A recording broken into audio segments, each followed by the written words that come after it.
Cameron here with the C Butters Tech channel. We are taking a look at two devices here, and if you thought the Z13 already looked pretty crazy, here's this one, this guy right here. And this guy is also a Z13. You may not have realized it, but this is the acronym version of the Z13.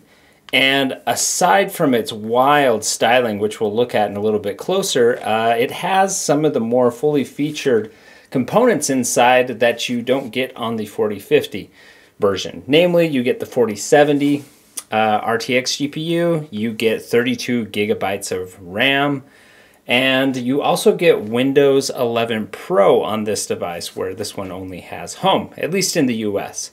Now, this is available on ASUS's website, but I wanted, since I had both of them in hand, to kind of compare them. I've already done a review on the regular Z13, so I'm going to spend some time just talking about how this differs from the regular one and some of the unique styling and features and my thoughts on the device in general. Now, if you look at this thing, it's just, it's almost an enigma. Like, what is this thing?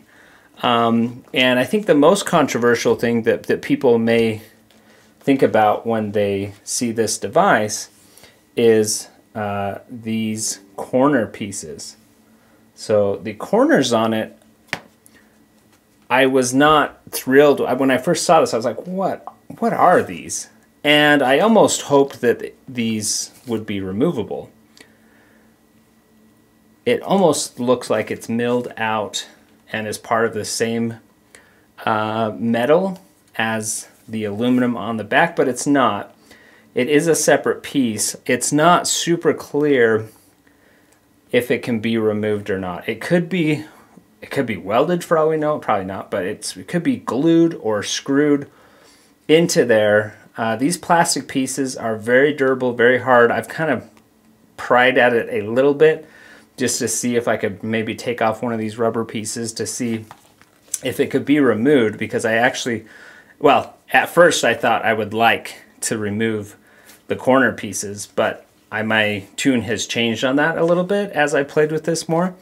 So it is definitely a very unique device. But let me talk about where this is different from the standard Z13. So to start out with, the Z13 regular edition has this window on the back, which is not present on this one, which would have been actually cool if they would have left that in there, but they did not. And that's fine. It has enough unique styling going on by itself, but the kickstand is different on this version. And it only makes contact on these 2 points right here. And I don't know how I feel about that. I imagine they got a little bit of weight savings from that, but when you're using this on your lap, the net effect is you only have 2 inches that it can rest on when it goes in your lap, and that makes it kind of pry into these points right here, right into your leg, which makes it a little bit less desirable in those terms. On the other hand, it has an angled piece right here. So if we look at the standard, flip its kickstand up, you can see that it is very different. But the benefit you get, and well, they say that see, this one can, ooh, it just barely can stand in portrait mode, but that's very unstable. It's most likely going to fall over. This one you can actually use like this, and that gives you a portrait mode for this device, which actually might be really cool to use next to a standard computer monitor. So you have a portrait device and a widescreen or something to that effect. So kickstand, I do like how easy it is to grab the tabs. This one can be hard to get your finger underneath unless you're reaching on the tab on the left hand side. There is a tab there, but this with these big flaps right here are easier to open. So has the same range of motion as the other one. The other place where it's different is the type cover. And let's look at this material. This is actually really nice. It's almost like a pleather. It's a soft pleather material that seems very durable. I mean, this has almost rubberized shock absorption to it, which makes it pretty nice. Now, the regular Z13 is also very nice. It uses kind of a suede Alcantara on it, but it does get stuff that sticks to it all the time, so you're constantly having to clean it. It is also not quite as durable. You know, if you spilled something liquid on this or something that might stain it, you could definitely do that. This material, I don't think would soak anything up into it.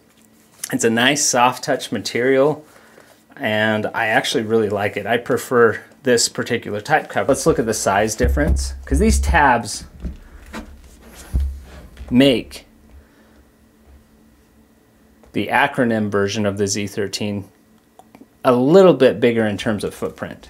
Let me stack those on top of each other. There you go, right there. You can see it adds, you know, almost an inch to the profile. That is only in the corners. In the center, it's pretty much the same. So this is probably one of the best views I can get to compare the keyboards, because there are a few differences. One, this Acronym version sits higher because those corner tab pieces push it higher off the table, and that gives you a better wedge. It makes it nicer to type on.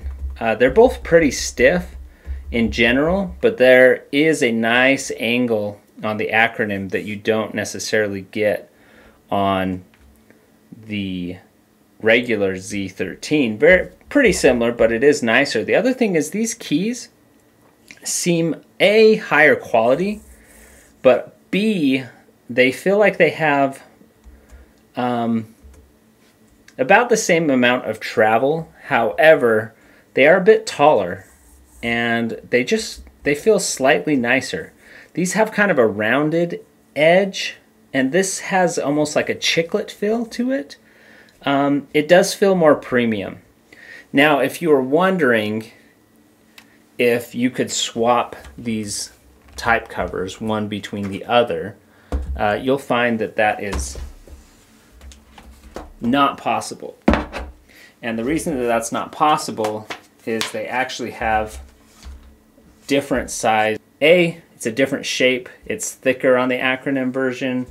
The pogo pinout may work between the two of them, but this longer one from the regular one simply does not fit in between the corners of this device as much as you might want to try to make it work. Now, you could put the Acronym keyboard on the old on the other Z13, and it seems to work okay. But you end up with a big flap here of material that's not supposed to be like that. So you could potentially get the Acronym keyboard and use it on a regular Z13, although they don't sell them secondhand, so I don't know where you would actually find one. But let's talk about this keyboard. Super interesting. Let me see if I can get a shot on this. You may be looking at this and your brain is going nuts, like what is happening? But what you'll see is on the bottom right of every single key, you actually do have the standard key. You know, here's your Q, W, E, R, T, Y on the bottom right. But what you have is the Acronym alphabet on the bottom left, which is just strange. It's a design choice. And here's the thing. I didn't think that that would bother me. I think it looks, if you look at this from like a 10,000 foot view, this keyboard looks awesome. Very cyberpunk, very, I mean, I find the aesthetic really interesting. I like unique devices personally, so I kind of like it.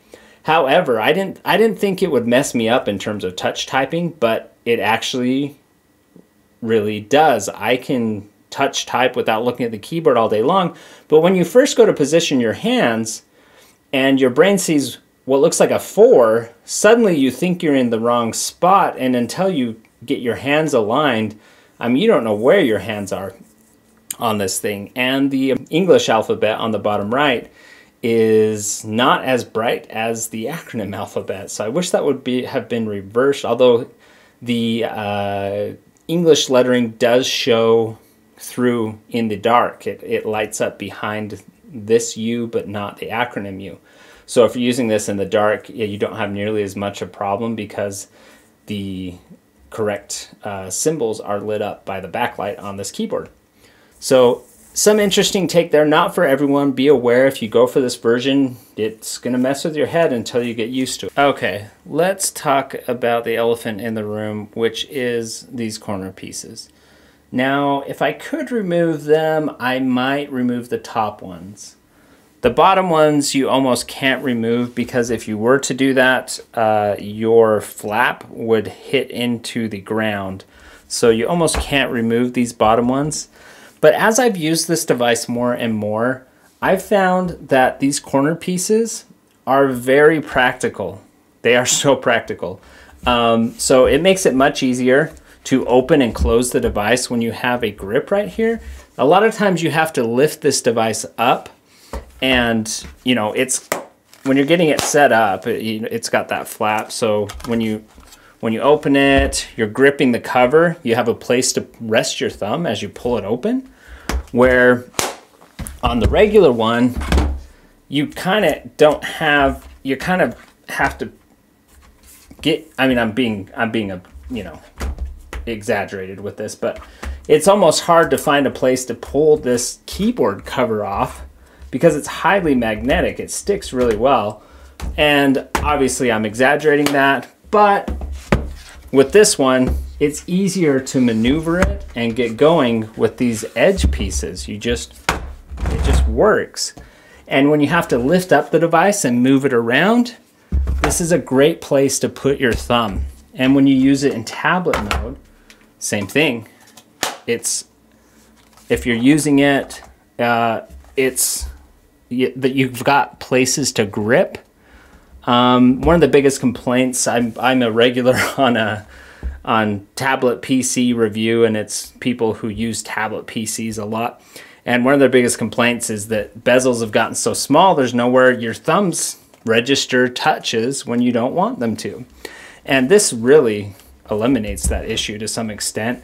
It's pretty nice if you're using it as a tablet. It is heavy. It is heavier than the original version, but the addition of these edge pieces in those states actually makes it really easy to use. Let's try some of those same maneuvers with this one. I mean, it's not bad, but that's slippery.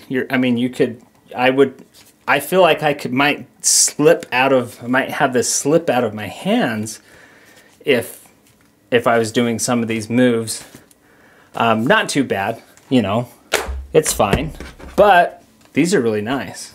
I mean, when you have a grip on these, it's definitely something to hold on to. And I've probably gone on way too long about that point, but talking about tablet PC review, let's go ahead and do some pen tests. Okay, so the Acronym pen, or the Z13, in the Acronym version actually comes with a pen in the box, which is great. It helps justify some of the expense, because not only do you get, you know, on a whole aluminum chassis, you get 32 gigs of RAM, a 4070 instead of a 4050, the unique stylings, a little bit more rugged and nicer keyboard, but you also get this pen and some carrying accessories. So I have done writing tests on the Z13 in the past, and I have used the Slim Pen 2 from Microsoft. And I got some criticism from people saying, you ought to use the pen that it's designed to work with. And frankly, they're right. And I may have done a faux pas in my review of the 2022 Z13 and the initial review of the 4050 version of the Z13 because, take a look at this. What I showed in my video was that when you tried to write with the Surface Pen, you would get these lines all the time, and it was not nearly as good. But now using the ASUS Pen 2,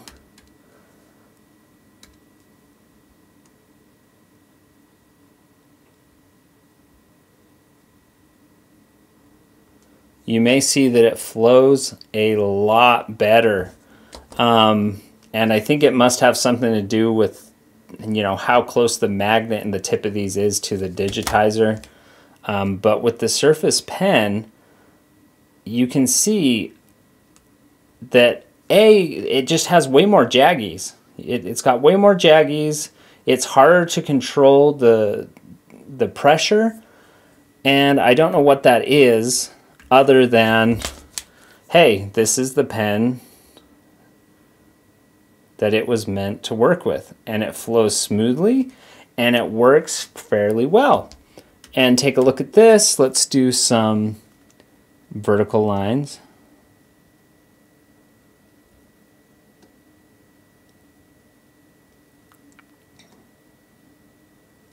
It does okay. Still get a little bit of those jaggies.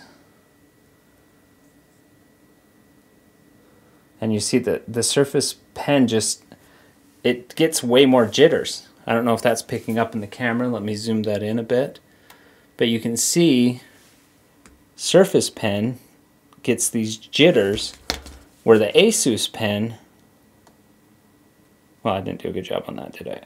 I'm kind of standing away from the camera. Look at that. See that line versus that line? If you're using the ASUS Pen, it works better.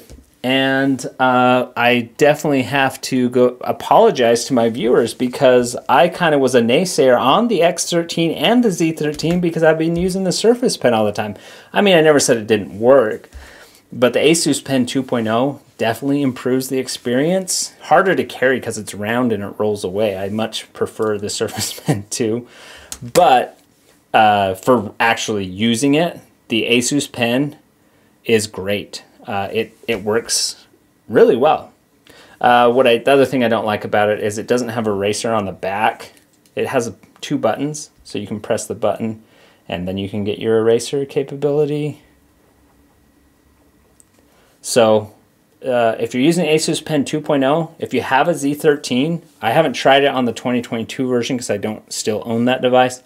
But sorry if I deterred you away from it as a writing device in the past, because it does do pretty well if you're using the pen designed for it.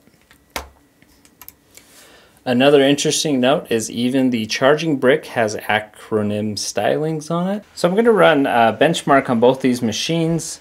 We've got the 4070 on the left and the 4050 on the right, and let's take a look at how well they do compared to each other.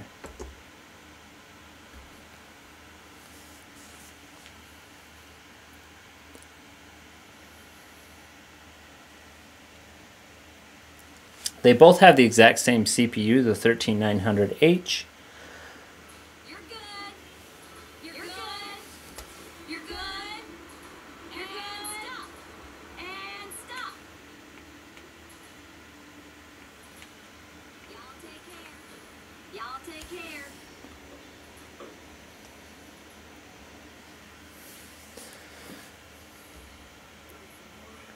Now, the thing that sticks out to me about these devices as well is if you look at the 4070, yes, they're pulling about the same amount of watts, but the 4070 actually uses less watts in general than the 4050 because it's giving more to the CPU.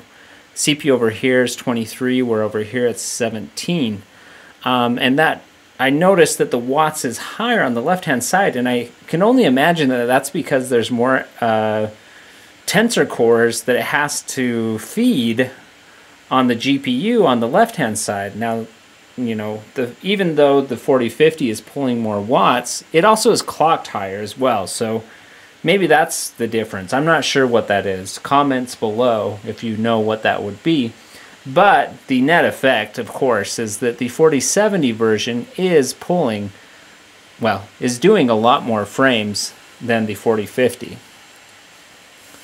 Although you're not missing out on a whole lot on the 4050 end in 1080p gaming, which this is a 1080p test. You can see we're already, you know, this 4,000 versus 3,000-ish. So we're a healthy margin ahead of the 4050 by choosing the 4070 version. And we're not using any more power to use the 4070 than the 4050. And stay tuned, because I'm planning on doing a video on, you know, these low wattage 4050, 4060, 4070 versions of RTX graphics 4000 series.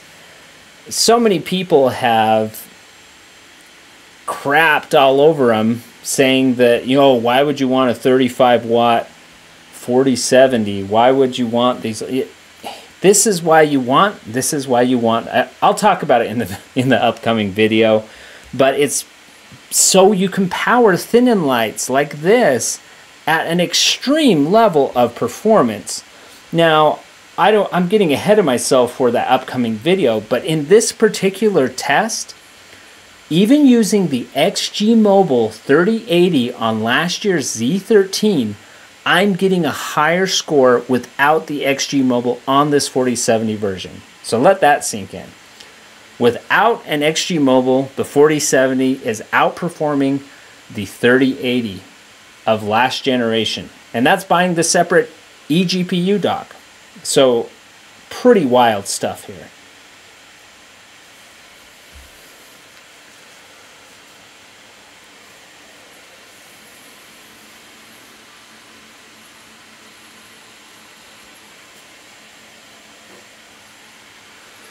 So the other thing you will see is the temperatures seem pretty comparable, even though this has a big slab of aluminum on the back. We'll take a thermal camera to the back in a minute here.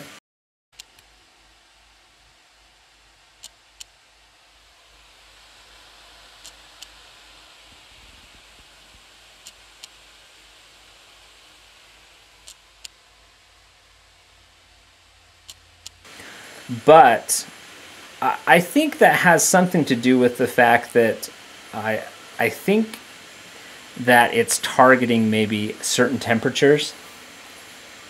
Not sure what that is, but and maybe it's just the vapor chamber cooling blows it all out anyways, so that big slab doesn't do much except maybe protect some of the components inside a little better, or maybe it's just stylistically looks a little better. If I put my hand on the back of these, that aluminum feels warm. The regular one feels slightly warmer. Yeah. So you're definitely spreading more heat around with that big slab of metal on the back of this.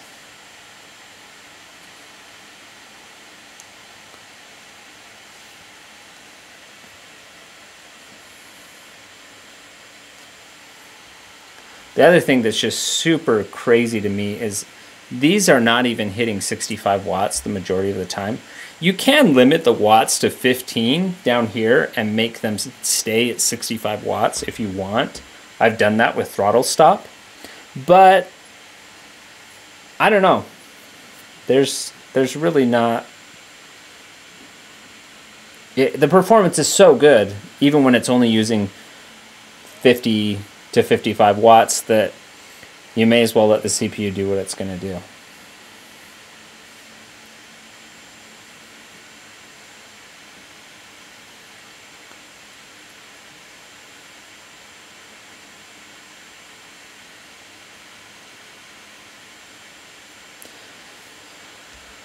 So there we have it. 13,467 versus 10,697. All right, let's take a look into my database of benchmarks that I have for many different devices, ranging from the X16, the Zephyrus G15, the G14s, the X13, Surface Pro, Surface Laptop Studio. And before I get too far, if you're offended that I'm using Excel and PowerPoint in my videos, I'm so sorry. I am not a professionally paid reviewer. And if that offends you, you can just leave the video.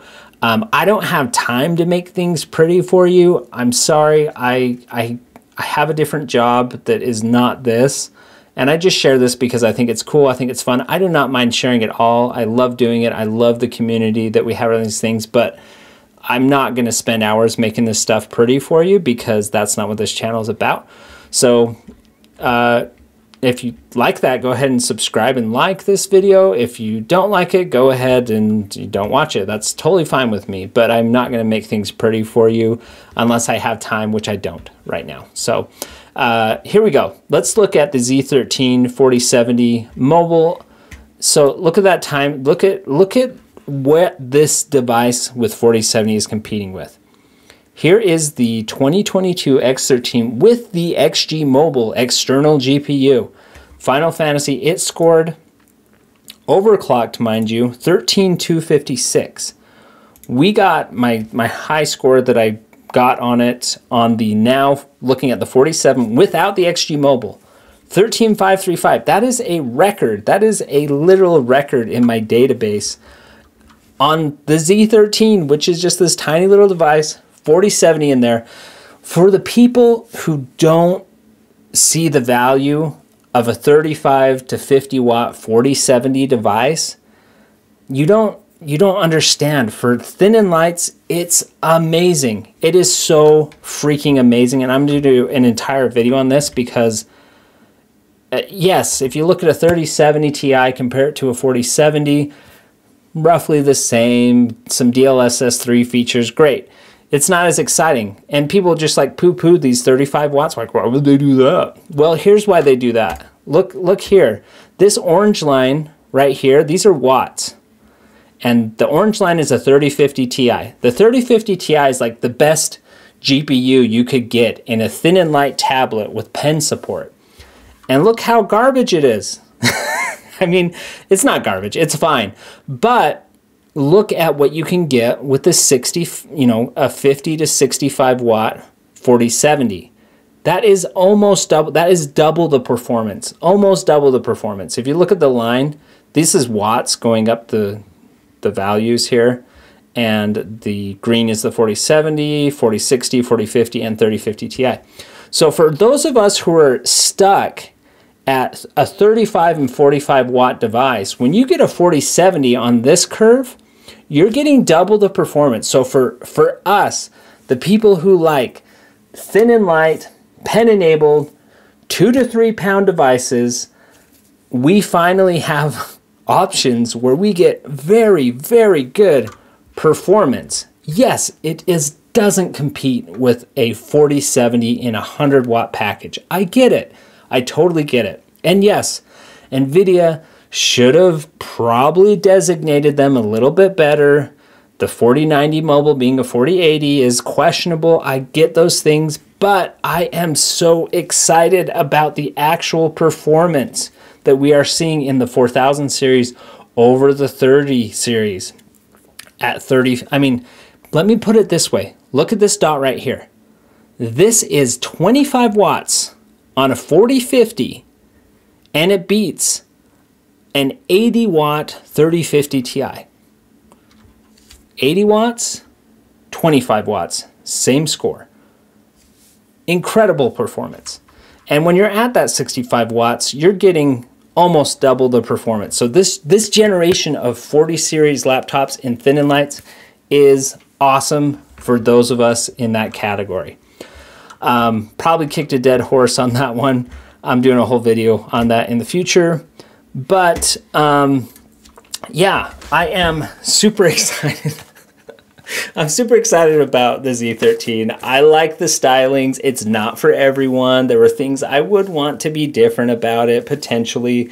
There's the elephant in the room. The X13 2023. This is not it. This is the 2022 version. I don't have the 2023 in hand. Would love to get it in hand, but it's just not out there yet. So for now, this is my device. This is what I'm daily driving for now until I can try an X13 2023 edition. It also is going to have a 4070 option. It may dethrone this because I still think that, you know, this is not the best tablet and not the best typing experience, but an X13 is a excellent notebook experience that is a subpar tablet experience. But this thing's really cool. I like it. Basically, if you're in the US, choose between this and the 4050 version. The 4050 is great. Really good performance. You get 10 to 25%, depending on what you're doing, more performance on the 4070. But that 4050 is no slouch at all. Don't feel bad if you just don't like the stylings of this one. Would be nice if we saw a regular 4060 version, because if we had a regular looking 4060 version and it looking like this was not your cup of tea, I would say that 4060 wouldn't be worth the jump to a 4070, but it is what it is. Hope you enjoyed this look at the Z13 2023 edition acronym. So if you like this video, go ahead and subscribe and comment if you have any thoughts about it, because it's pretty wild. And we'll see you on the next one.